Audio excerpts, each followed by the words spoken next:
Welcome back to the Spook House, everybody. It's been a long time since I said that, and I couldn't be more excited to have on my friend Justin from Epic Film Guys. How you doing? Phil, I'm doing fan-fucking-tastic because I'm here with you on the Spook House podcast. We're going to talk some shit tonight, and I'll take any opportunity anytime you ask to do that. So thanks for having me on again. It's a pleasure. Of course. So, Justin, we are going to talk about Maxine, the closeout of this Ty West trilogy. A lot of people seem very split on this movie. Very true. Yeah. I've seen everything from 5 stars, loved it, it was incredible, all the way down to this movie was fucking horrible. I'm kind of somewhere in the middle. I have, there's pros and cons to it. I did rewatch it today, and I took notes the entire time on the back of Alamo Drafthouse order cards. I was just sitting there with my little pen and paper. They're multifaceted items. You can use them for all different kinds of things. You can place your order. You can draw if you want, if you're bored during the movie while being quiet, or you can write your notes down quietly. Or you can write a little note saying, hey, the people sitting behind me in the middle of the aisle are talking the entire movie. Shut the fuck up. Yeah. Yeah. Luckily, at our location that I work at, that doesn't have to be utilized very often. But yeah, that's why they're there. So have you ever pulled the card on somebody? No, because since I work there, I just get up and go tell somebody else to do it. Or I first will tell the person that, hey, I work here, be quiet. I did. Because I'm that guy. I shushed somebody today. I let out a shush. I was like, I'm not writing this down. I gave him a hard shush too. It was like, hey, shut the fuck up.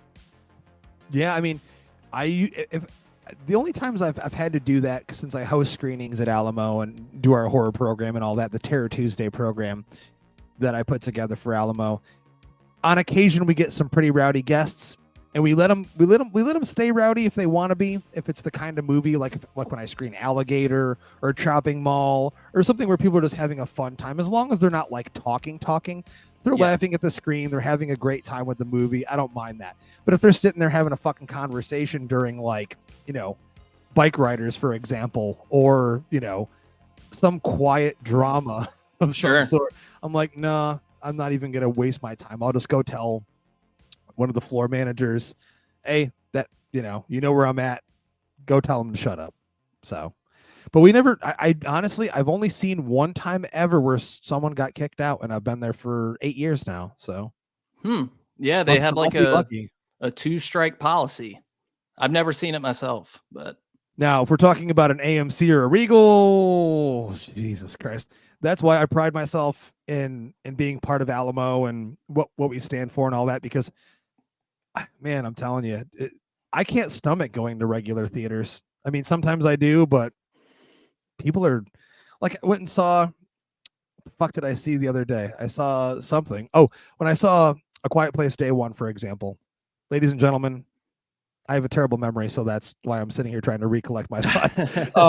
But I remember seeing a lady 2 rows in front of me, because it's stadium seating, and she's literally playing like fucking Words for Friends or whatever the fuck that game is called. It's like, why are you here? Why are you here? Why did you spend the money? You're here with your significant other. You're playing games. I know it's a quiet movie. I know there's parts where nothing's happening, but just watch the movie.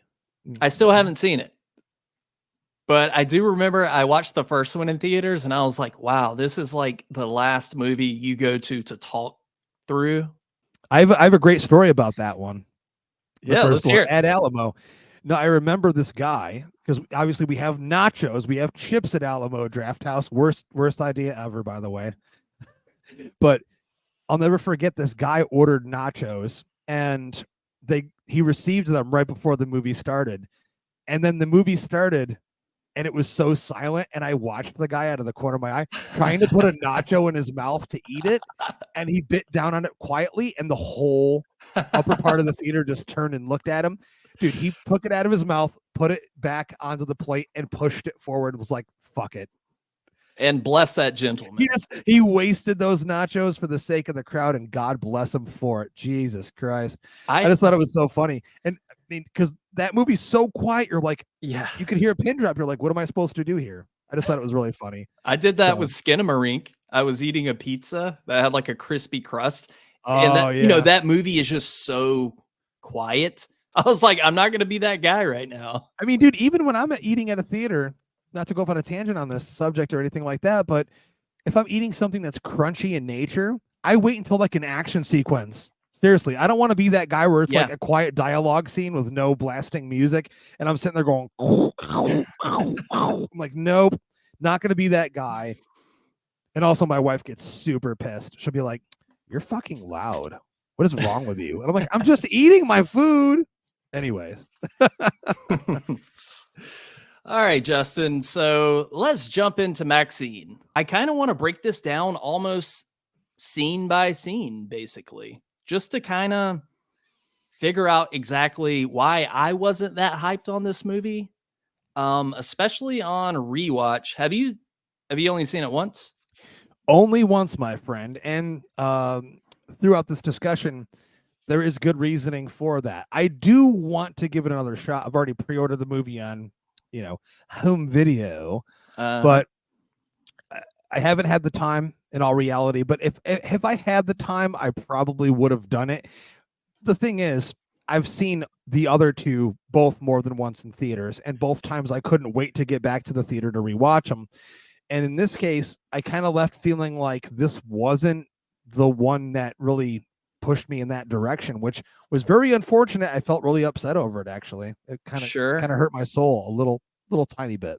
Yeah, I kind of fall into the same category. I just happened to have a few hours today to go see it because Alamo, by the way, $7 movie tickets on Tuesday.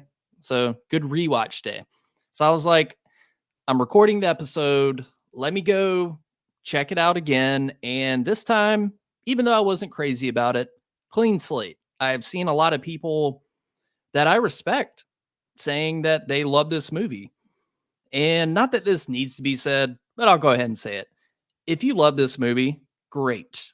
I would never try to convince somebody that they shouldn't like a movie. That's not the goal here. But with that said, I went into it, clean slate. Okay, let me give this another shot. And it didn't help in the long run. Did it make it worse? Oh, no. Dude. Well, the ending. Okay, we'll get to the ending. But I would say for the first 20, 30 minutes, I was like, okay, maybe I got this wrong. Because up to that point, I was like, this isn't bad. That's kind of how I felt the first time. But let's go ahead and start off with the very beginning of the movie. We get a 1959 black and white film of Maxine as a child. You get her dad saying, "Say the thing, Maxine." And I want to ask you, Justin, do you think that this intro was needed? Well, it almost spoils I guess this is supposed to be a whodunit in a way. That's the problem. And, if you're going to do a whodunit and you're going to introduce this right in the opening of the movie, and for those that rewatched X before this, they're going to pick up on it immediately. Like my co-host, when we reviewed it, B Ratty, he was like, dude, I knew from the first opening credits, like I knew from the first scene, like that's what this was going to be. Yeah. And it kind of spoiled it for him. I looked past that and just assumed that it would be just this connection to the character, giving more of a backstory, since, when you watch X, you only get a tiny little bit here and there. It's not super fleshed out in the way that a lot of other characters could have been, but it's kind of unfortunate because by the time you get there, it feels lackluster. And in a way it does hurt that. I mean, but at the same time, you're trying to establish this relationship she has with her father.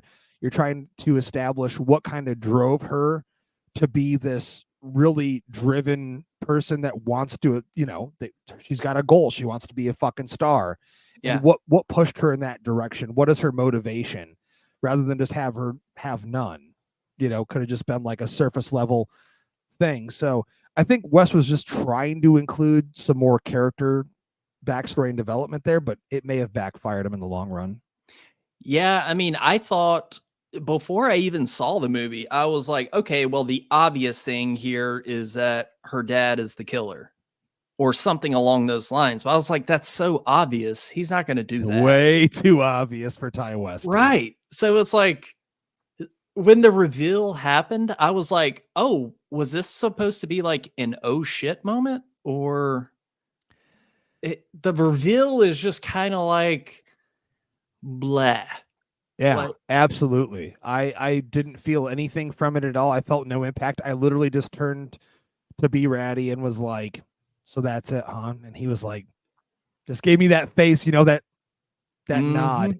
Yeah. And I think it's unfortunate because when you look at the influences in this movie, one of which is one of my favorites, Brian De Palma thrillers, and he always has a twist. There's always something exciting. And he channels that a lot in this movie leading up to that third act. The third act, to me, which we will get to in detail, really drives this movie into the ground a little too deep for me, where I felt like there could have been more time building up to it, and there could have been a better way to reveal the so-called secret, if you will. But it's not really a secret. That's the thing. Yeah. And I talked about this a little bit on our show, where I felt like I loved the fact that the Night Stalker Richard Ramirez was a backdrop for this movie. Sure. Loved that. Loved they included a real world thing. I'm clearly obsessed with true crime, and especially like serial killers of that era. So I absolutely loved it. Never for one fucking second, Phil, did I believe that the Night Stalker was the actual killer in the movie, even before seeing it, because in the trailers we see what the person holding a blade is wearing, and I'm like, Richard Ramirez didn't wear any of that fucking shit. Dude didn't shower for shit for weeks and wore white t-shirts. So I was like, that's not him. And you know what? Now that you mention it, I guess this movie would have been a little more intriguing had they maybe led you to believe that it could be. Yeah. So if they were like, oh, is this the Night Stalker or isn't it? But like halfway through the movie, Bobby Cannavale, the two cops, they're like, okay, we know this isn't the Night Stalker. It's somebody that's pretending to be the Night Stalker. Emulating it, yeah. It's like, why would you say that? Like, that's an intriguing storyline. Run with that. Is it a copycat or isn't it? That would have been interesting if they had just played with that idea.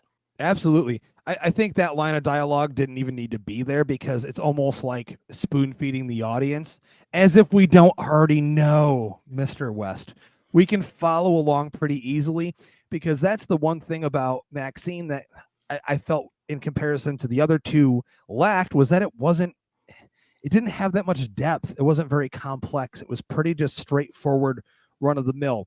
Now, that's not to say that the movies that he was influenced by when he made this are not of the same level. This movie has De Palma thriller. It has giallo style in it. It has a little bit of early slasher. I mean, I'm going to go out on, record and say this I didn't feel like this was a true to form slasher. It's got slasher elements, but he did take a couple different things that he loved, and particularly like early 80s thrillers, and he tried to mold those three things together to create what Maxine was in his brain. And also, motherfucker was very clearly influenced by Once Upon a Time in Hollywood.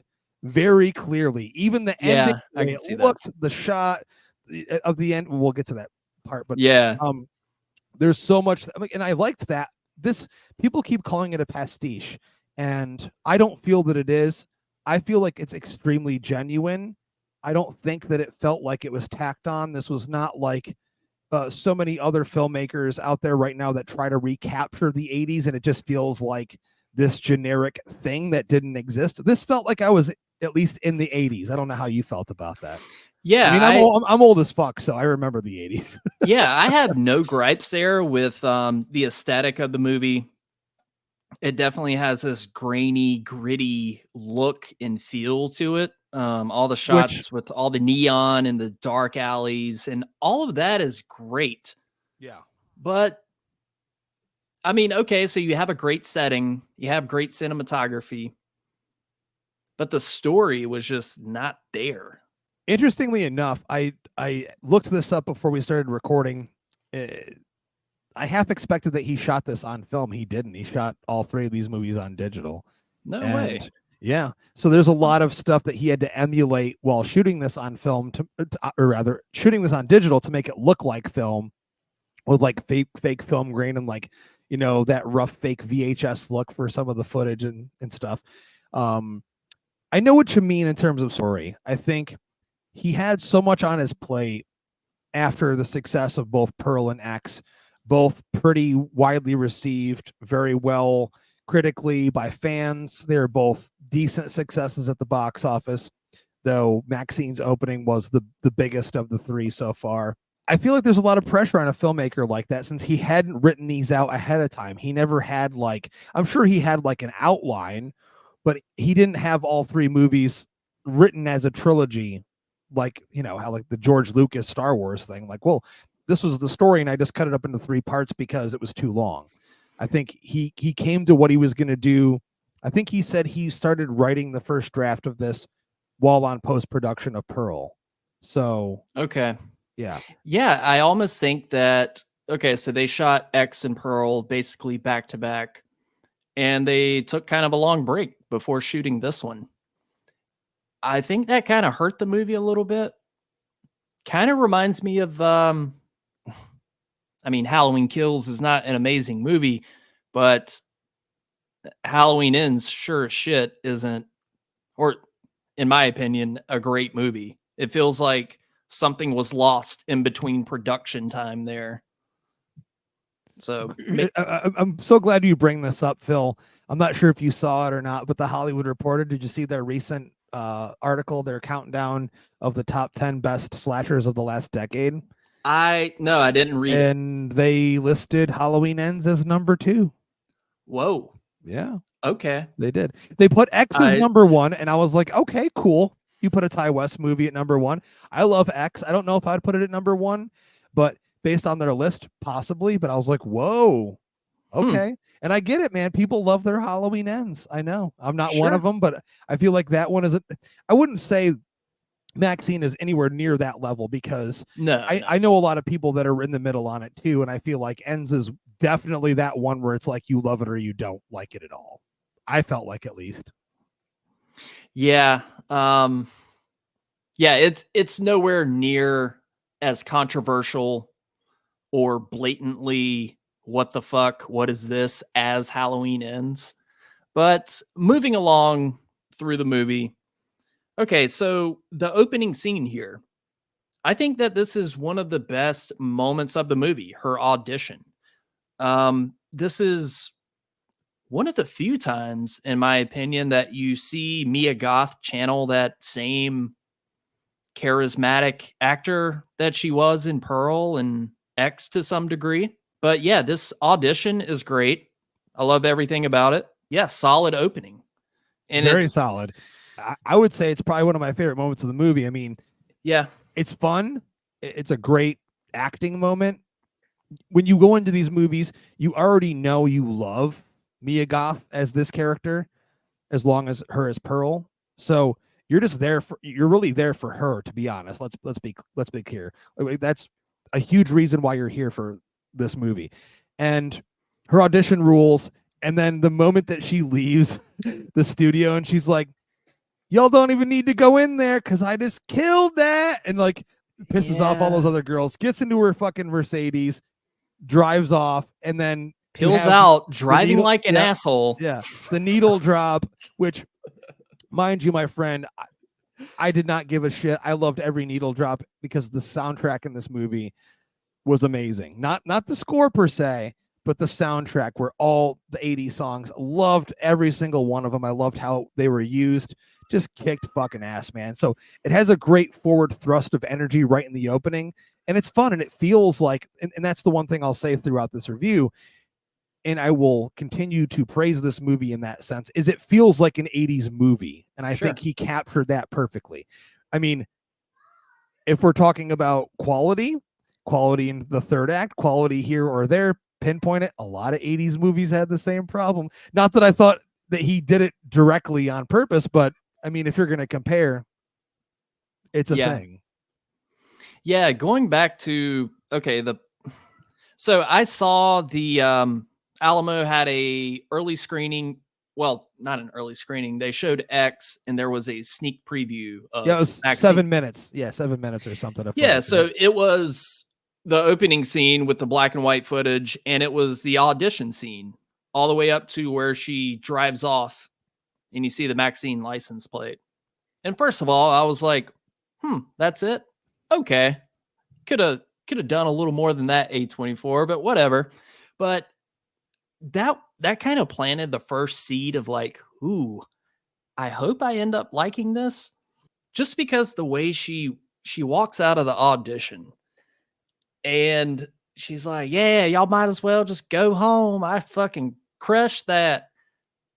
And it's like, have a little humility, Maxine. Like, but that's not who she is, man. I know, but that's not who she is. It's like she's letting her Myrtle Beach show. Like, put it away, Maxine. No, man, I can't say I agree with you on that. I loved every bit of that. I love her character. I love how just open and unapologetic she is about it, because that's what I got from the last one. So I'm like, fuck yeah. She's got her vulnerabilities in the movie. She has her fears. I feel like they do a decent job in terms of character work for her in the movie. You know, she has a lot of flashbacks. There's some trauma, as Jamie Lee Curtis likes to say, that trauma. But I loved that. I honestly, if I had gone into the movie and she was like nicer than I'm like, what the fuck, man? I want her to be an absolute total bitch queen. That's what I want out of her. Well, she's definitely putting out that energy, and I wish she carried over a fraction of the energy throughout the rest of the movie, because, well, we'll talk about it as we move along.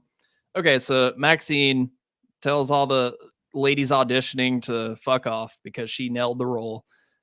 Peels out of the parking lot like an asshole, cutting off traffic. Okay, fine. She's doing her thing. Then we get the credit scene, which is badass. It's like a montage of the 80s. You get like Satanic Panic stuff and Dee Snider. Dude, I saw a Wasp, an image of a Wasp set list or something. I'm a huge Wasps fan, so I was like, fuck yes. They put Wasp in here. There's no Wasp song in the fucking movie, but I was like, I love every single bit of that because I'm overly obsessed with that period in the 80s, the Satanic Panic stuff mixed with, the serial killer stuff. And then of course, it's backed by super poppy 80s music. I mean, there's nothing better than that for me. So yeah, that is a great montage. And I love the Scorsese style tracking shot we get when Maxine is going to work. It's amazing. Yeah, amazing. All of that, some character stuff with Maxine aside, I was like, up to this point, I'm like, okay, maybe I got this wrong. I'm kind of vibing with this. I love the aesthetic of it. It's got movement. There's energy to it. Next up, we are introduced to one of the most kick-ass video stores I've ever seen. They sell porn and horror. And we're introduced to probably one of my favorite characters in the movie. The guy, Moses Sumney, I believe. Moses Sumney, who plays Leon, who is, as he puts it himself, the only guy that does not want to fuck Maxine. That's why they're such good friends. Yeah, this dude rules. And he almost feels like one of the most grounded characters in the movie. He's Definitely. Like probably the only person in the movie where I'm like, yeah, I would hang out with that dude and talk about videotapes and stuff. So you needed that character that was on an even keel where they were just a little bit more relaxed, chill, real life, especially when you're dealing with Hollywood, and not just Hollywood, but Hollywood in the early 80s, mid 80s, I should say, 85. Those people were nutbags. They were crazy. I mean, filmmaking process in Hollywood in 1985 is a thing of legend, and especially with all the behind the scenes stuff that Ty West opens the door to for us to view. I think they captured that very accurately in terms of producers and directors and auditions and all of that, and just the way the basic process worked. We needed a character that was just going to be an everyman, and obviously, if he's going to do 85, he's going to do a video store. And I loved the fact that it was one that had porn and horror movies. Now, this is something that's not, special to the movie. I mean, back in the mid to late 80s, every fucking video store had horror and porn. Most of the time the porn was hidden behind Western doors, or you had to go through the beaded curtain or something where it was kind of hidden. But I always went in there anyways, even when my grandmother was like, "Don't you dare go in there, boy." I'd be like, "Fuck you, Grandma. Go get my lollipop and go rent my video game for me." I loved seeing that, and I love her, Maxine's interactions with Leon, and of course them introducing, I would dare say, one of the only really likable characters in the movie, or relatable characters. Add those together. They make a big impact when they eventually push him out of the movie, if you will. Yeah, which is unfortunate. Unfortunate for him, great for us, because it was one of my favorite scenes in the movie. Absolutely. Yeah, it was kind of the closest thing to slasher that we get in the movie. Yeah, and he shot it way more like a giallo film in that sequence than he shot it like a traditional 80s slasher.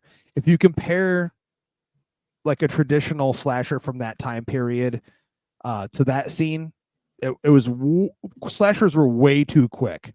But a giallo, they're more mean-spirited. They like to hang on the gruesomeness, the brutality of every little moment, in a sense, to make it look more beautiful, to glorify it. And I loved that he brought that to the visual nature of this movie when he did do it. I was expecting a lot more of it, to be honest with you. Like I thought like it lacked a little bit there for me. I was like, okay, sure. When we get to that other scene, I'll mention it, the other one in the opening, but I know we're skipping around, but I loved this character. You brought him up, and I had to, I mean anyone that loves this time frame, you're going to want to see a video store. And I just loved the character. I mean, he felt just like any guy back then that would be working at a video store. Yeah. And after the video store, we see Maxine in the strip booth. And hey, Justin, you're a Halloween kind of guy. Tell me, this is not Halloween 5, the Man in Black sitting here watching Maxine strip. All he's missing is the thorn tattoo while he jerks off. Yeah, I mean, and we talked about this pre-show a little bit. I never connected that, the giallo influence in the Man in Black in Halloween 5 or Halloween 6, but it's there. Yeah. And you said it yourself. It's there in the poster. He has a leather glove, and not in the movie. On the Halloween 6 cover, he does have a leather glove. Yeah. But in Halloween 5, I mean, I guess credit to Domenico Thin and Gerard for all his faults. He did bring a sort of giallo flair to Halloween 5. Well, I mean, he's a Frenchman, so yeah. But also credit for you for saying his name fucking right, dude. Damn. I have feelings about that guy. I know him very well. Oh man, we should do a Thorn trilogy episode sometime. Like just break down all that. I'm down. I'm down to do that. I love me some 5. I misspoke there. Damn it! Don't edit it out though. I meant to say, man, dude, a lot of people love 5. I meant to say I love me some 4. I swear I'm not intoxicated to that level, ladies and gentlemen. Please. Yeah, please. I mean, I love Halloween 4 too. Halloween 5, it has its fans. I'm seeing a lot of people come around to it. I call it the room of the Halloween series. It's just that's an accurate depiction. It's just the what the fuck entry. Well, I mean, you have Resurrection too. Whatever. This isn't a Halloween episode. Back to Maxine. It always has to come up though, doesn't it? It does. But yeah, it'll come up again. We see this Man in Black, if you will, this very quintessential giallo, and he's got the leather gloves, he's got the top hat, he's got the black trench coat, and he's watching Maxine at her second job as a live peep show, and he's pretty pissed. He's like ripping the fucking board off the front of the window and shit while he's watching her.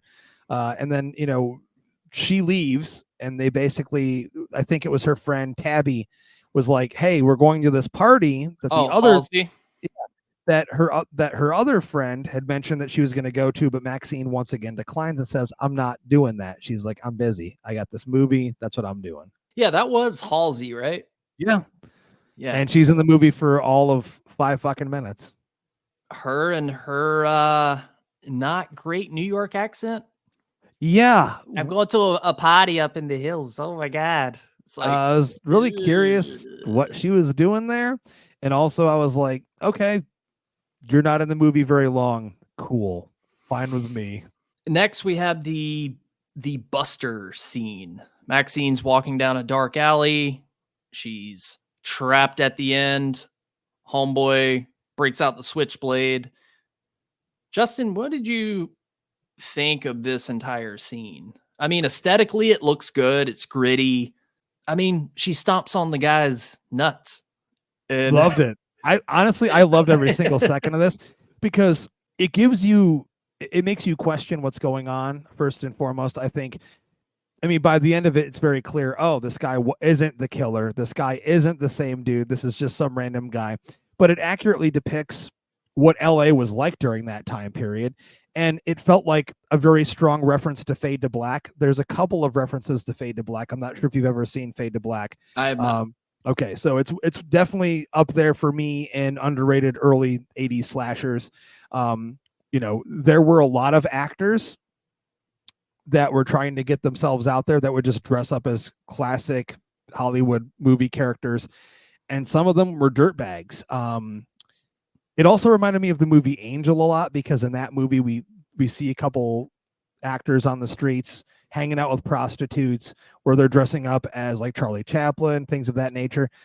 So I liked that they used that. It's accurate, and the guy's just trying to intimidate her, and it presents Maxine once again as this strong, badass female character. And I liked the scene. I thought it was shot amazingly, and I actually got really strong Maniac vibes out of that. The way that it looked, the way it was shot, I was like, yeah, cool. I'm down with this. And it felt like a lot of really early low budget, early 80s low budget thrillers where girls would get put in, like Miss 45, for example, where it felt like it could have been an attempted rape scene of some kind, but she flips the script on him and fucking destroys him. And I loved every second of it. Yeah, I was fine with it. The gratuitous, when his nuts come out of his fucking nutsack. I mean, I was surprised they went as far as they. I mean, it's Ty West, so I wasn't as surprised, but I was like, whoa, they really went there. I was like, and the sound effect, instantly made me cringe. So yeah, I wanted to see like what happened to this guy. I mean, I don't know. It was a fine scene. I mean, you know as well as I, sometimes you can bleed out from getting your nuts squashed off. So I don't know that. Okay. I hope I never truly know that. If they rip off your body entirely, you can bleed out from that. Ooh. So he might be dead. She might have just killed another motherfucker on the street. At that point, I think I would just stab myself in the neck and just end it if that actually happened to me. I mean, I felt the pain moments after that scene ended. So, I mean, again, it had impact on me for sure.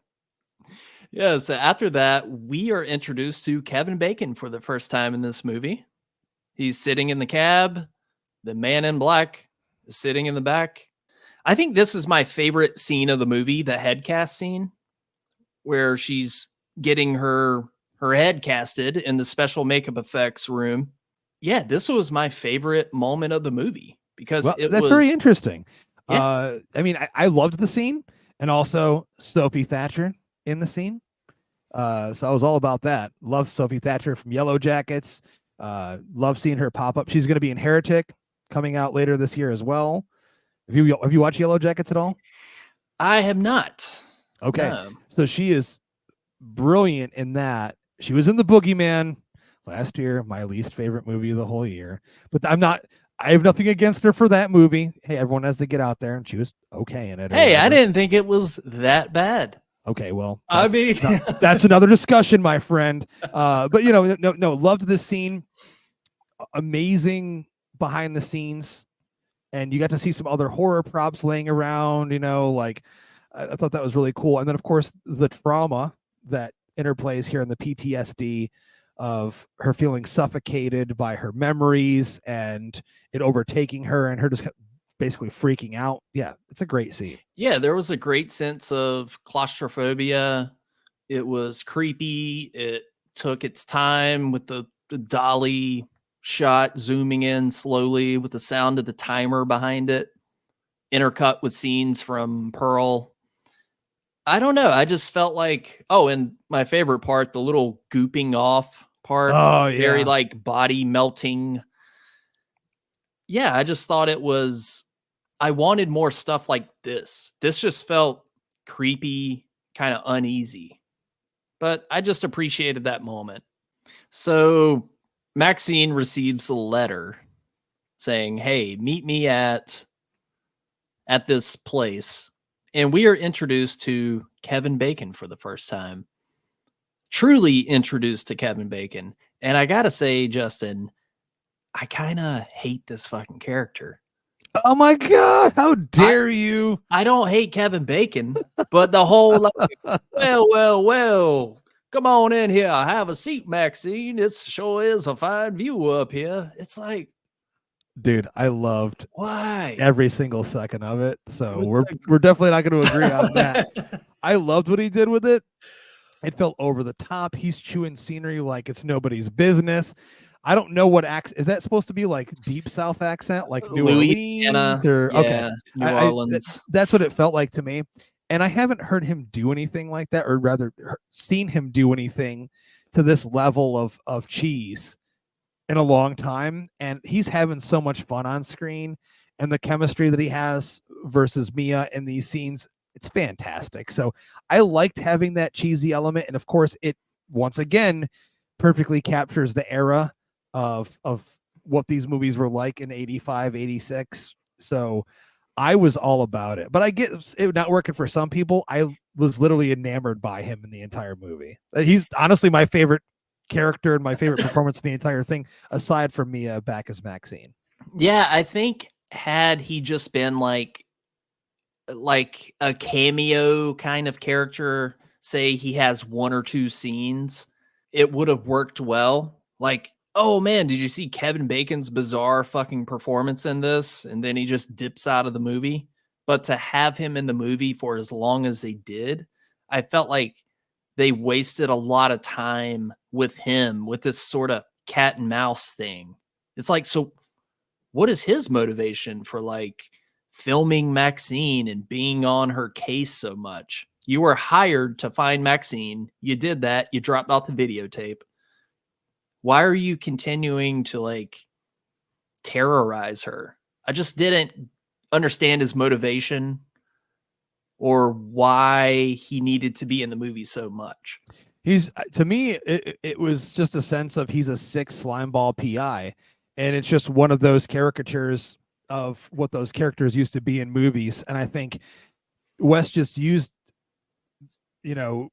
having Bacon as the actor for this character to his advantage and just letting him shine. And like I said, for me, at least, I loved every one of those scenes. And I actually really enjoyed like the chase scene through the studio into the base motel, into it's done intentionally that way. And it's very clear to me that it was done intentionally that way, where it's almost funny, the way he runs and the way it's shot feels like almost like Scooby-Doo. I noticed that today. I was like, man, why did they make poor Kevin Bacon run this much? I mean, the whole thing just felt so goofy. He was like, yeah, I loved every second of that. He was like Yosemite Sam, like they had this little face off on the movie set and he pulls his coat back to show his gun. It's like, well, Maxine, this movie set ain't big enough for the two of us.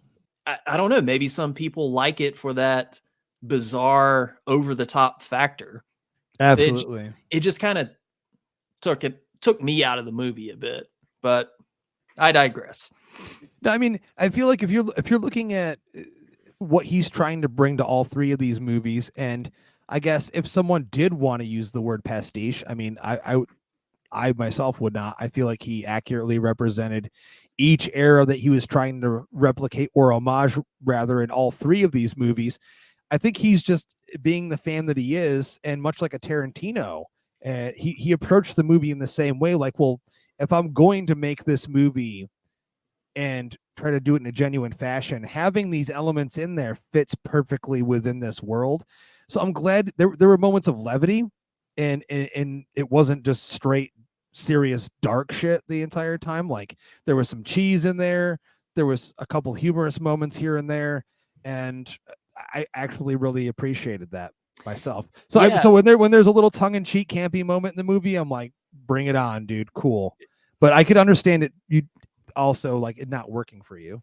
Yeah, and it's like, as far as pushing the narrative, okay, you have this chase scene, they run up to the psycho house. What was accomplished there as far as the narrative? Okay, Kevin Bacon is after Maxine. Why?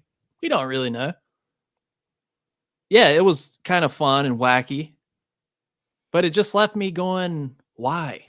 Yeah, I mean, who knows how that would have ended? To me, I was really hoping it was going to go into the house, the set, and even though I know it's just a set, I was praying that the inside of the house was fully furnished and complete, and we would have gotten a direct homage to Psycho with him getting, with her fucking him up and him rolling backwards down the stairs, and having Ty West even, replicate, redo that really close-up shot of him falling down the stairs. Didn't happen. I liked that there was a build up to the possibility of that, but then when he gets kicked off the set or whatever, I was like, okay, fine. I mean, he never really mentions his indirect dialogue. He never mentions what his true motivation is other than being hired. I feel like the dialogue does enough of a decent job letting you know, like, this guy's just one of those slimy PIs that he's just not going to give up no matter what. And without allowing the main antagonist to be involved or visually involved, it just added him as an additional factor in there, because you're not going to have a guy chasing her. It would have been cool, but I wouldn't ever believe that Ty West would have like the guy with the trench coat and the hat and the gloves, like following her in a nightclub or chasing her around the movie set. There needed to be something else. And also, I think it was maybe possibly a weak ass attempt at him being a red herring in some way. I don't know. Yeah, I guess so. I just felt like all that time with, Kevin Bacon filming Maxine, she punches him out, the chase scene, the chase through the nightclub. If maybe they were developing her relationship with the other actress on the set of The Puritan, like maybe some conversation there, so we're invested in this character. But by the time she gets killed, it's like, oh yeah, her. Much like the two other women that are killed, her stripper friends. So we're not spending enough time with any of these characters to have any sort of impact when they do die. But we get chase scenes with Kevin Bacon. Okay, it's fine. Yeah, I don't know. What did you think about the director of The Puritan, Elizabeth Debicki? Am I saying that right? You are. Yeah. And she played Elizabeth Bender, the director of both The Puritan and The Puritan 2. And oh shit, mine's over there. Yeah, so you got one too. Basically a glorified grab bag in a VHS case. Still cool, still awesome. That button though, I'm never selling that shit. That's gonna be buried with me. But I loved her. I loved every second of her in this movie. I thought the character was written perfectly to what she was supposed to be. And female filmmakers during that period were few and far between, but I loved how vicious she was. I love how dedicated she was to her art and how serious she was about making a sequel to a horror movie in 1985. Loved how just robust she was. And I mean, that's one thing the movie balances well. We do get female characters getting, picked off like they're stupid nobodies, like a lot of the early 80s movies did in spades. But we also have some really strong female characters here in Maxine, in Elizabeth, and I really appreciated that. I think those moments with her and Maxine are some of the best in the movie, for me at least. Just those conversations. I mean, when they're in front of the Bates Motel and she's just talking about, you know, how lucky you are to have this opportunity. Yeah. And Maxine's zoning out looking, and she's seeing Pearl in the fucking window of the house. Just loved everything about that. Yeah. So I enjoyed it. I enjoyed her. One of her lines, do you know what this place is? It's the motel from Psycho. No shit. It's the fucking motel from Psycho. Well, Phil, listen, my friend. Seriously. I mean, that is such an iconic image. Dude, think about how many young people are going to see this movie, though. I don't think we can think that way anymore. Really, you can't, because if young people are going to see this movie, they might not have seen Psycho. They might not know. You'd be shocked, my friend, at how many people have horror in their name on Twitter, have 25,000 followers, and they'll post, and I saw it today, just watched Jaws for the first time, had never seen it. I've seen people be like, never seen Psycho, never seen this, fill in the blank, and we're sitting here going, I grew up and watched that shit every day. So even though I think it's fucking weird, at the same time, I'm like, I understand it, because sure, it's a thing. You're introduced to Giancarlo Esposito. Oh man, that what do you think? I mean, I like this guy. He's an interesting character. He seems to be having a lot of fun playing this character. Yeah, no gripes there. Maxine goes to him, says, "Hey, I'm being followed by this Kevin Bacon guy. Apparently he's like a hitman on the side now." But yeah, I guess he's not just a movie producer, but he'll take care of your problems. Easy peasy, no problem. And we got the video store death after that. We already talked about that. Maxine is shown the bodies in the morgue. Get an up close shot of a new Coke can. Okay, we get it. It's 1985.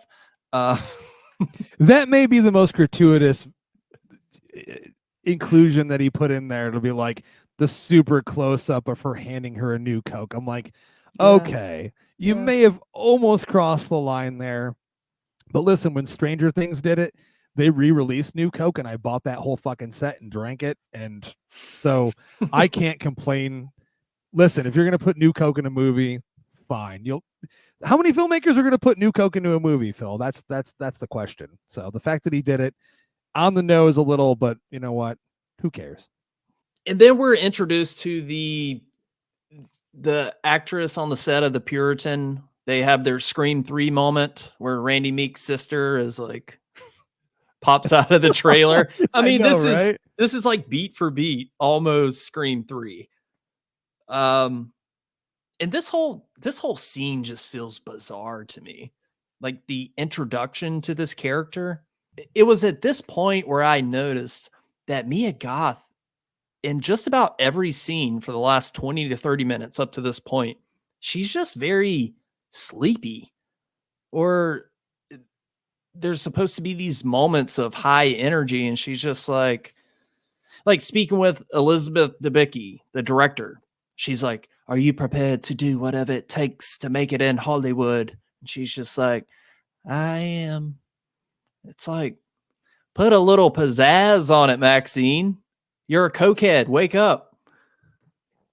Very true, but I don't know. I don't know if you've been there, my friend. I've been there. When I look at those moments, I'm like, how many minutes has it been since she took a bump? Because if it's 30 minutes in, she might be all right. She might have that energy. If it's 45 minutes to an hour in, you're waiting for another bump. You're like, nah, I'm dying off. So true to form and accuracy, if that's the case, just saying, like, that's probably, I mean, obviously, I think what she was trying to do is show that she's distracted. That whole word distracted. I mean, Elizabeth says it to her. Are you distracted? Are you not paying attention? She is distracted. She has this pressure on her shoulders of this worry that this VHS tape's going to get out. She knows this guy is stalking her. She knows that there's these deaths with a Night Stalker out there. She doesn't necessarily know who and what it is, but I think there is this sense of her potentially knowing who it is. She never says it. There's not a line of dialogue to lead you to believe that. But I believe by the end of the movie, the third act, I'm not going to jump ahead or anything. I think she kind of knew, or she had a feeling about it, like who this was trying to catch up to her. I don't know if you got that sense the same way I did, but sure. Wouldn't it have benefited the movie, maybe a scene or two where Maxine is talking to a well-established character that we care about, which doesn't exist in this movie, like trying to figure out who this is, why she's like vocalize some of these thoughts and feelings of, you know, all this weight that she's carrying around. well, I think that's a character choice in that she's holding it all in. She doesn't want to let anyone know what happened. It's very clear. We see a lot of character moments like her watching the VHS tape while Leon's sleeping, or, you know, she doesn't want to let anyone. I was like, what is that? Nothing. Don't worry about it. She doesn't want to let anyone into that past because she's trying to erase it. So to your point, I think that's just a very distinct character choice to like not have her do that. She doesn't trust anybody. She's just trying to move forward for herself. And yes, it is a very selfish direction she wants to go. She wants to be a fucking star, and she will trample over anyone that gets in her way. It's very clear. There is that line that we hear when, you know, after she gets the new Coke, and you know, one of the detectives is like, just help us, please, just help us before another one of these girls dies, help us save them. And she said they should learn to save themselves, or something along those lines. Right. You know, I did a long time ago. And that's what the character is. She's closing herself off. So I feel it would be out of character to have her talking about this with anybody, because she doesn't want anyone to know. Now, she does open up a little bit to her agent, which, you know, Teddy Knight, Esquire, you know, Giancarlo Esposito, again, he's chewing scenery as well, but he's very lovable in the movie.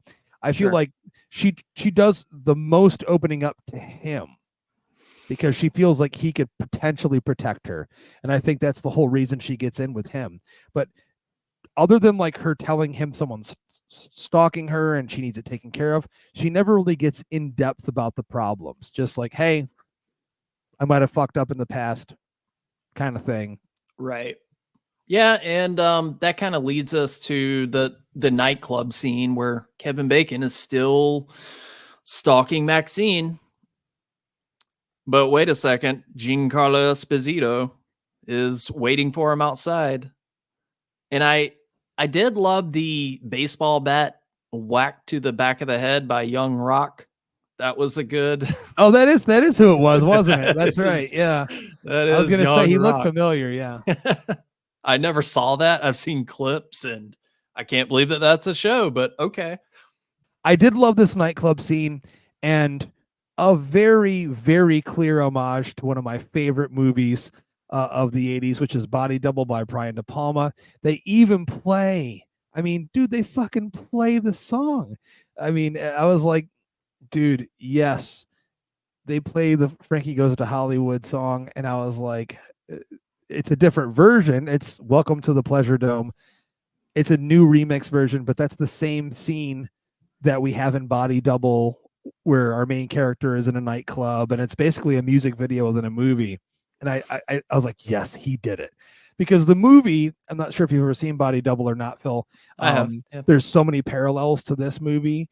Yeah. That, you know, in terms of the Hollywood backstory, the actor being involved, and then, you know, voyeurism, which is a thing in that movie. It's a thing in this movie. So I jumped out of my seat in that moment. And I love how we realized by the end of the scene that Maxine had this whole thing planned, and they baited dude. And then, of course, Kevin Bacon, John Labatt, he gets his. And yeah, one of the most memorable scenes of the movie. I don't know how you feel about it, but I liked it. Yeah, it was a good death scene. But before that, okay, speaking of like just sleepy, lazy line delivery, Maxine says, "Time to pay for your sins." And it's just like, this guy just chased you through a nightclub. You got him by the balls. Like, say that with some conviction. But on rewatch, I was like, man, speak up. Well, Like, well, Phil, do you think Infinity Pool ruined her? Because in that in what movie, way? she's screaming Oh, everything. James. Jamie, Jamie. Every two Yeah. fucking seconds, she's screaming, and I was like, maybe someone told her, like, listen, you need to calm the fuck down a little. I don't know. I mean, I like that she's a little more calm on this. I get what you're saying, but to be honest, I'm not a Southern person. You are. I mean, but I guess Southern is How dependent could on you where, tell? depending on where you are. But to me, she just kind of seemed like this sleepy little Southern girl, a little bit, whatever she was doing in the movie. But I never, because she's not screamy other than when she needs to be an X. So I didn't connect it as her being lazy or anything like that or tired. Yeah, I mean, I'm sure it was the direction or the direction she wanted to go in with the character, but I just happened to notice many times throughout the movie, it was like, are you bored? Like, I don't know. There was just a little bit of that pizzazz missing. I don't know. Maybe it was Infinity Pool. I mean, I felt like I said it earlier, and I'll keep saying it because I'll continue to defend it while you don't. I feel like it was like a direct character choice in her just wanting the character to be more laid back and make it more of a bold, badass, silent version of the character rather than having her like she didn't need to be loud. She didn't need to be that robust. I do feel like maybe possibly some of the line deliveries aren't as powerful as they could have been or should have been. But to me, at least, it was not it didn't bother me or take me out of the movie by any means. Okay, fair enough. And yeah, the car press scene is great. I love the detail when young Rock lets the dogs go and they lick up the blood. I thought that was a nice touch. After this moment, okay, Kevin Bacon is taken out of the picture. Whatever your feelings are on that, fine. So Maxine has a change of heart. She's like, you know what? She puts the pieces together. Oh, everybody that went to this party in the hills winds up dead. Let me go help this the Puritan actor that went to the party. Now we're here. Now we're here. It's time to open this shit up. Yep. If there's anything that I can say where I can start to get negative about this movie, is it did lack a very strong sense of suspense throughout the entire thing. There are very quick moments of suspense, but if you're going to homage Brian De Palma, you're going to homage, giallo films and the early slashers, you got to have suspense, man. You got to do it. And this third act for me felt all too neat and fucking clean.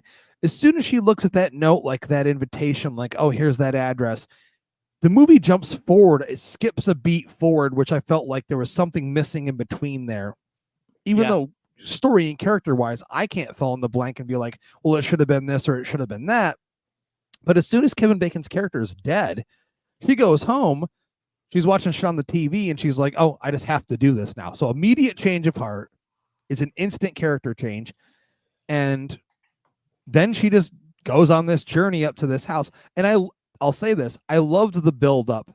There is a small amount of suspense in her going up to the house. As you said perfectly, a clear homage to Body Double. She gets up to the house. We get some beautiful cinematography of her walking through the house, up the stairs with her heels going up. And then as soon as the door opens and we get that reveal, a family member showing old home movies on the TV. What movie does that remind you of, Justin? Scream 3. Dude. Those parallels, you're right. Yeah. They're there. Yeah. 100% there. The whole Hollywood aspect, the whole behind the scenes, the whole filmmaking thing. Yeah. Could we just possibly say that Ty West is potentially a Scream 3 fan? I mean, it seems maybe like that could be the case. Not that I would have any problem with that because I like Scream 3. But from here on, man, I feel like the movie does a decent enough job. But this is where I felt as a viewer and as a fan of the other two and as a critic, I was right there where I was like, oh, man. Okay. Yeah. You kind of cut the umbilical, you cut the cord. I felt like I was on the floor suffocating a little tiny bit, like we're And I couldn't help but think about, I can't believe I'm bringing this up again, Halloween 6, when Loomis walks into Dr. Wynn's office, you see the hat sitting there and he turns around. Loomis is like, Wynn, you are a madman. I was like, this is Halloween 6 right now. Not even a madman. No, a madman. A madman. A madman. This from here on, I was along for the ride, but I think I lost any bit of anticipation or excitement. And I kind of went like, okay, some of this stuff is cool. Obviously we find out why the satanic panic element was attached to the movie, that her father is part of this ultra religious cult. And he's making a movie called Hollywood Exposed, and you are the star. I mean, turning them into deviants. Like, this motherfucker is hamming it up. I mean, this is just bad. Bad.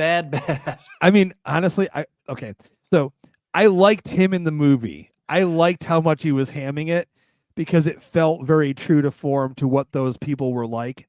If you watch any of those trash TV talk shows during that period, whether those people are on there and they're supporting Satanism or they're supporting Christianity, that's how those motherfuckers acted. They were so over the top. They were caricatures of a real person. So I liked this man. I did like at least him. I didn't like the choice, but I understood it and I kind of saw it coming. Yeah, it's an angle to take. Okay, I get it. Satanic panic. The dad is making his own movie. Apparently, he's obsessed with fame in a way as well. I understand it. As far as the execution and the lack of build up to it, where we're supposed to be like, holy shit, it was the dad. Yeah, it's supposed to be an aha moment where you're like, whoa. Yeah, but there was none of that. It was just like, oh. It was just like phoned in, man. I said it earlier in the show. Like it felt like this was expected. If you were paying attention, like, okay, so that's what it is. And then the movie just follows suit with whatever it does.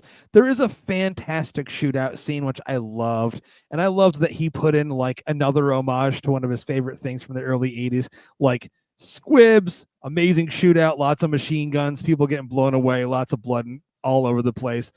Fuck yeah. Thanks for doing it. That's where it felt like to me he was trying to do his best version of Once Upon a Time in Hollywood. Oh, well, Miami Vice. Miami Vice is in my top 5 favorite shows of all time, my friend. There were no squibs and there wasn't a lot of blood in that show, but yes, there were a lot of people getting shot with machine guns.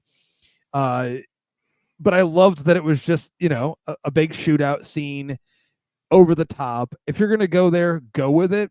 And at least it kind of softened the blow for me, at least in terms of entertainment wise, where I'm like, okay, that's the reveal. Lackluster. All right. Oh, give me a good shootout. Okay, cool. And then it leads to that, scene underneath the Hollywood sign, which I did like. I liked that scene. But we're going to get there. But when Maxine awakes, okay, she gets a bag put over her head. She loses consciousness. She awakes tied to the tree with the Cult of Thorn members surrounding her. We're like, who the fuck are these people?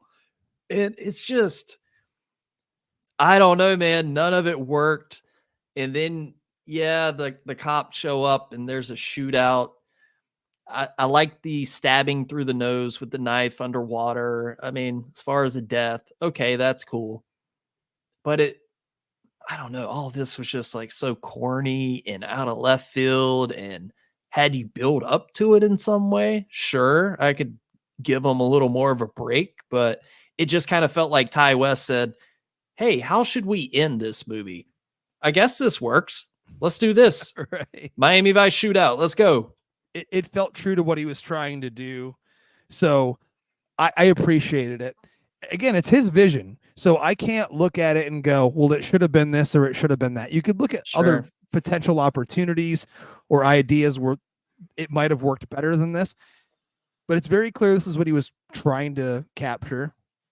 And I think for the most part, in terms of the ending, I liked it. The reveal sucked. I'll just be straight up. I did not like the reveal. I was really disappointed by it. And it did hurt my feelings on the movie overall because, I mean, up until that point, I was pretty much digging the movie here and there, liking a lot of it, loving some of it. And then once it gets to that point for me, it just dropped off the cliff. And I go, okay, so that once you know that's where he's going, and he goes there so quickly without really any good buildup leading up to it. Yeah, the ending just kind of starts. It happens, dude. Like I said, she's at her apartment. She sees the address. She immediately goes up after like just, Kevin Bacon just gets killed off. No other red herrings, no nothing. You're just going to immediately give us the reveal? Like for real? Yeah. Like that. Hitchcock wouldn't have done that. De Palma wouldn't have done that. Name any other good director that they would have never done that. Maybe he thought that anyone watching the movie would have already picked it apart and known who it was going to be. But even so, dude, like at least that's where the frustration came in for me. But I think once you accept what his plans were and what he wanted to do, you have to either go along with it or you don't. And I did. And I said, okay, that's how you wanted to end this journey for this character. Mm-hmm. And in terms of character, I think it fits decently with Maxine. I think it makes sense.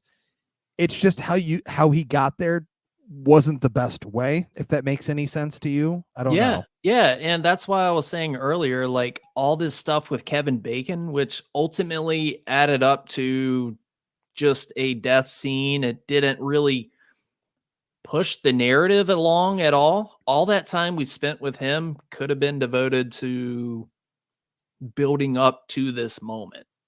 So it was like Kevin Bacon's dead. Here's the finale.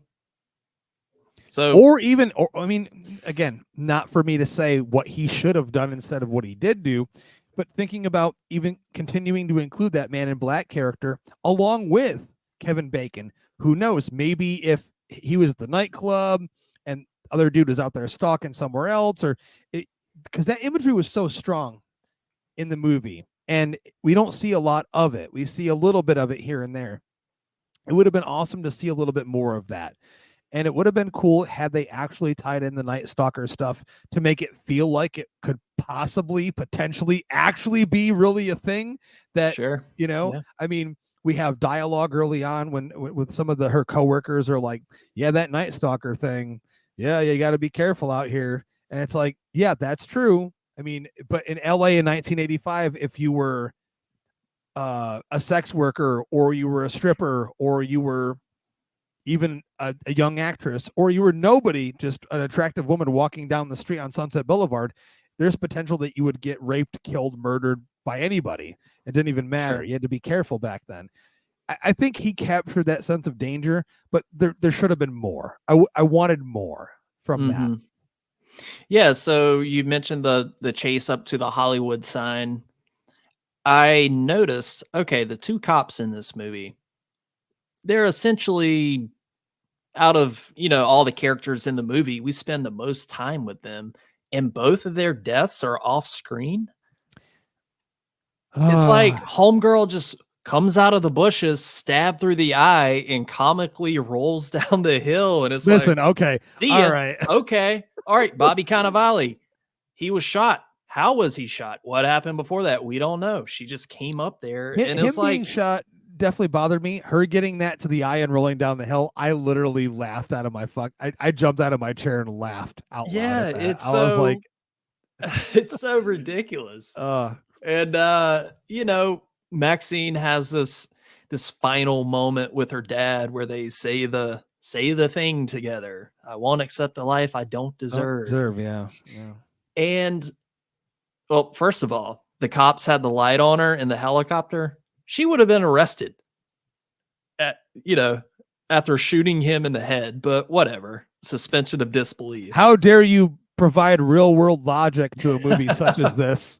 But then it just cuts to her like, okay, she blows his head off. Cool head explosion. points there for, practical Oh, effects. fuck yeah, dude. Yeah. But yeah, then it just cuts to Maxine, and the rights to her life story have been sold, and she's famous now. It's like, okay. That's how, yeah. What it boils down to is this is West's vision for this character. And I would love to pick his brain. Absolutely would love to pick his brain on some of this. I've watched a couple interviews, right around when the movie first premiered. There was a Q&A attached to our screening at Alamo. I didn't get to stay for it, but I'd love to hear his perspective on this character a little bit. And apparently he's possibly looking into delving into Maxine's past in a prequel. So we'll see.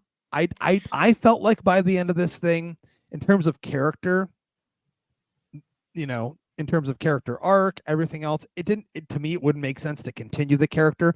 Not that I would say no or not be open to watching more of the character, but I feel like everything's been said that needs to be said. Agreed. What else is going to happen to Maxine after she's a movie star?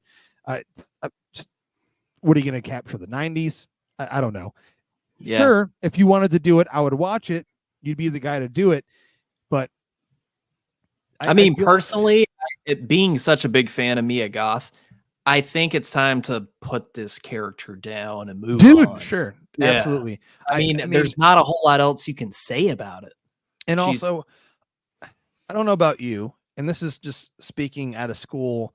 Yes, I love horror. Yes, it's my favorite genre, but I want to see her branch out. I'd like to see her in a romantic comedy. I'd like to see her in an action movie. I'd like to see her agree. She's already proven herself in the horror genre. She is a scream queen. It'll be in her obituary when she dies. Absolutely. And, this is something that I thought about a lot. And so I'm going to propose this question to you. Even though it's very clear that you and I walked out of this thing, you seeing it twice, I saw it once, not super hot on it. I would still dare say that she starred in one of the best horror trilogies of all time. Yeah, I think that's definitely fair to say. And gripes aside with this movie, hats off to Ty West for going for it and making 3 movies that are not only tied together with a common thread, but are so unique and to be so aesthetically different and nail that part of it. Okay. And Maxine, the story, didn't work for me, but whatever Ty West does next, I'll still be there opening day. I still love the guy.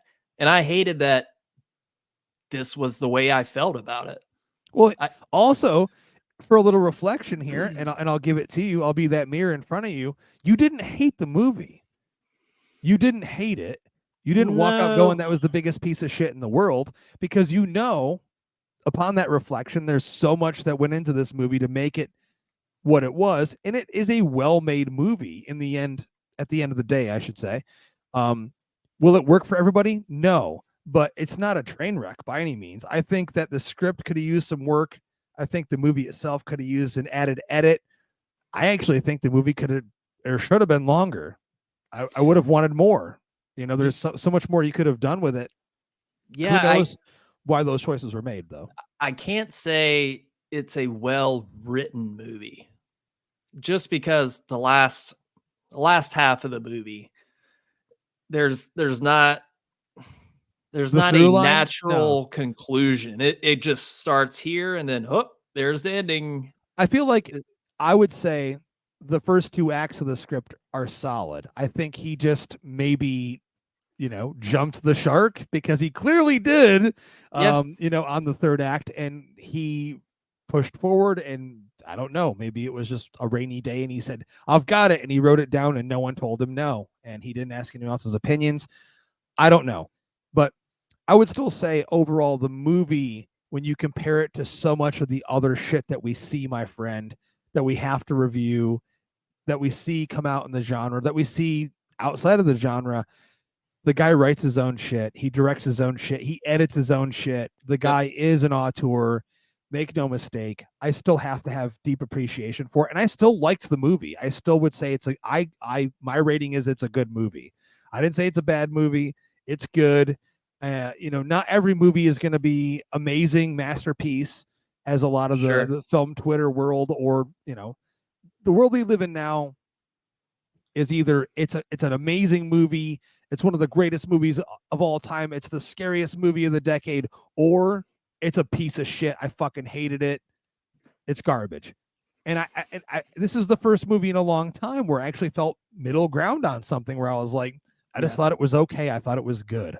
I thought it was entertaining, and it had some problems, but overall, I mean, the guy's vision is there. It's just not totally there. Scorsese has had movies like that. Spielberg has had movies like that. Carpenter, God bless his fucking soul, has had a shitload of movies like that. I mean, let's be clear here. Toby Hooper, Wes Craven. I could keep listing them off, man. Not every one of their movies is a masterpiece. Not all of them work, but we still love them for the effort that goes into it and some of those moments that we really appreciated. So, very, very well said. And I don't want to come off as like shitting on Ty West, like, well, why didn't you do this and that? But you're not. I would never say like, hey, I hated this movie and that's that. That's why I wrote down my thoughts scene for scene earlier today, trying to figure out why. And I answered some of those questions. A lot are just going to be, a mystery forever, I guess. But they could go unanswered, or maybe in 5 years from now on a random night, you throw in the Blu-ray and you watch it and go, that's what it was. And you finally realize it. It can happen at a later time, man. I mean, sometimes these things come to us, and by no means are you shitting on the movie. This whole episode, you've had a very valid viewpoint on why you felt the way you did about what didn't work in the movie. This is just basic film criticism. I mean, dude, the people that have shit on this movie on the internet without any kind of explanation, it's been ridiculous. Like, I just laugh at those remarks when people are like, it's shit, no one cares. Tell me why. Why is it shit? Right. Yeah. Give me a description. Tell me why you think the way you think. And you've done a brilliant job of that tonight. And the fact that you actually went into this movie a second time and gave it a second shot, not a lot of people will do that in this day and age, because there's so much stuff out there to watch. So bravo to you, man. Seriously. Well, thanks, man. And I don't like being put in the position whenever people are high on a movie and I'm not, and I'm like, oh man, I want to be at the party. I want to be sitting with you guys, but I'm not. And I have to try to articulate why I'm not. And it's like, I'm stoked for the people that love this movie.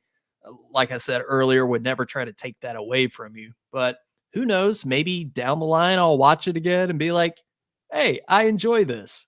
I'd be curious to know, is there like an alternate cut out there? Is there like a producer's cut? We're going back to H6, producers, theatrical.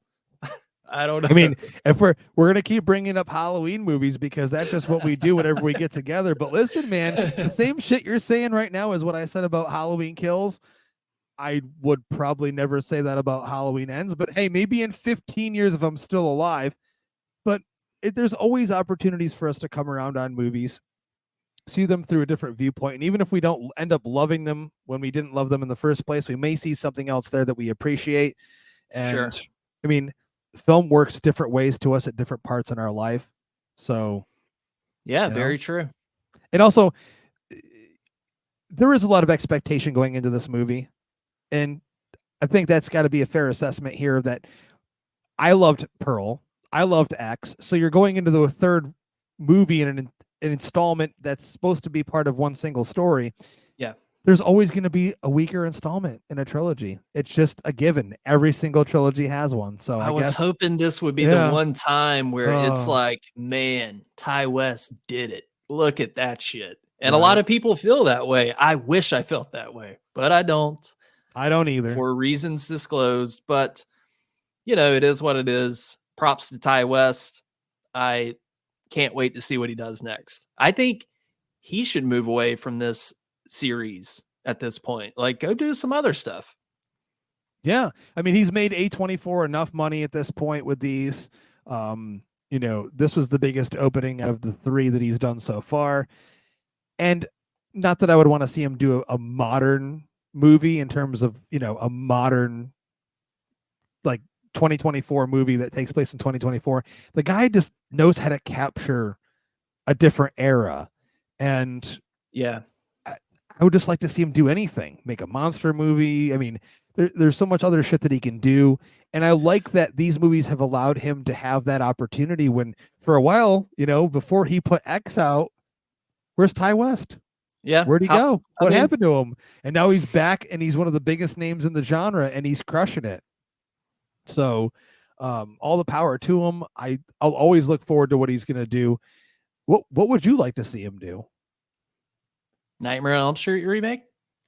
Oh, before some other director scoops it up that's gonna fuck it up royally. Dude, interesting choice. I mean, prior to Mike Flanagan getting announced for taking over the Exorcist franchise, he was one of my, because apparently he had an idea proposed and he pitched it and that didn't go anywhere. There have been a few other people I've thought about for Nightmare. And I'm just praying every single day that I get to see another one of those movies. Some people are like, fuck it, we already have enough of them. We don't need any more of those. And my reaction to that is, dude, why the fuck not? Why wouldn't you? Some of these are ripe for interpretation, modern interpretation, new eyes. Why would you not do more of them? And also, they're an instant fucking money maker. So, but Ty West would be a very interesting because he usually does stuff that's pretty like, I wouldn't say realism driven, but to do a fantasy would be, I mean, Innkeepers has a little bit of stuff like that. But I mean, yeah, he'd be a great choice actually. And I feel like he would probably make it look just like what we would think of, Exactly. Interesting conversation because it is, this year is the 40th anniversary of the original Nightmare on Elm Street. That would be damn amazing. Yeah, it news. is. Imagine how excited horror fans would get if it's like announced Ty West doing a new, I don't know. Would you prefer remake or legacy sequel or requel? I think requel / legacy sequel will be cool rather than remake again. Sure. Yeah, I mean, I said remake, but we know that I don't think it's going to be like a beat for beat remake, and we don't want that. But sure, some sort of revitalization of, we just want Freddy back and Jason. God, just like we want Jason back. We want Freddy back. Chucky's gotten his, Michael's gotten his. I mean, everyone else has gotten his. Those two, for some strange reason, just can't make their way back. But man, I think so many of us fans out there are just clamoring for it and hoping for it, and not understanding why people can't get their shit together. That Crystal Lake series sounded great on paper. Yeah. A24 just didn't want to pay the bill. I mean, I get it. They're a low budget outfit or whatever, but I feel like there's an interesting documentary about that whole A24 Crystal Lake behind the scenes. Like, what the fuck went down? Why can't you make this happen? I want to know, like, I want the tea on that situation. If I can ever get Fuller on the show to talk about it, believe me, I'll be like, you should do a documentary. I mean, it sounds like he just wanted to go more grandiose. Call it Dead in the Water. Yeah. There you go. Boom. Crystal Lake is jinxed. Crystal Lake, Dead in the Water. There's a death curse. Dude, seriously though. It's crazy to think that in 2024, not to keep going or whatever and draw this out, but seriously, like, these movies are not rocket science. They're the most simple things that you'd be able to, dude, any writer could put together a new one of those movies and they'd be a hit. Yeah. And that's why I loved In a Violent Nature. It's like, this is just, it's so simple. Just do this. I mean, regardless of what you think about the execution of it, like, sure. Yeah. That's what I was like, I've been waiting for this. You and I both, and I'm glad that we both enjoyed it. And, we were talking about this pre-show a little bit, and I'll just keep saying it. Even though you and I didn't love Maxine, think about what we've gotten this year and what we're still to get. Oh, sure. There's so much more coming out, and we are in a renaissance of horror movies the past couple of years. Not all of them have been amazing, but the output and the level of quality has continued to stay at a certain level where we know we're like, hey, we're going to get at least a couple good ones this year. So Maxine, there's some disappointment there, but all in all, I'm still glad it happened. I'm still glad it got made. I still enjoyed a lot of aspects of it. I'm ready for Long Legs. I'm ready for Cuckoo. I'm ready for Alien Romulus. There's so much more. We're Nosferatu. Oh yes, at Christmas time. Fuck me, yes. I literally almost came in my pants when I watched the trailer on the big screen for the first time. Dude, I mean, I waited. I was like, I'm not watching that leak trailer. I'm going to go see the Bike Riders on purpose. The Bike Riders was fine, by the way. Decent movie. Solid movie. But I went potentially with the idea that I'll get to see that movie, but I'll get to see the Nosferatu trailer on the big screen. And yes, please and thank you. Give me more of that shit.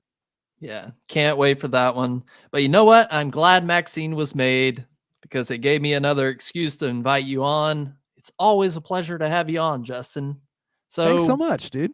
Tell the good people out there, where can they find you? What do you got going on? Yeah, I mean, Long Legs will be the next thing that we do an official review for on the Epic Film Guys podcast. You can find our podcast on every single podcast platform known to man, and on social media at Epic Film Guys on Facebook, Twitter, Instagram, I think TikTok, Threads. I mean, you keep naming that shit and we're probably there. But yeah, Long Legs, and I know that me and the boys just cannot wait for Alien Romulus. Return to form for that franchise. I mean, every franchise fan, Halloween fan, fill in the blank on whatever it is. We all hope it just goes back to basics. And it looks like Fede Alvarez, who in my book has just been a huge deal in the last 10 years with Don't Breathe and Evil Dead, that he could just recapture that magic again. So if anyone can do it, he can.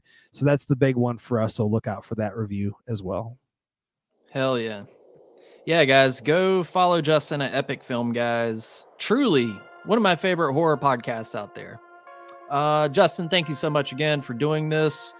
Thank you to everybody for tuning in, for watching. If you're on YouTube, hit that subscribe button, like, and notifications and all that shit.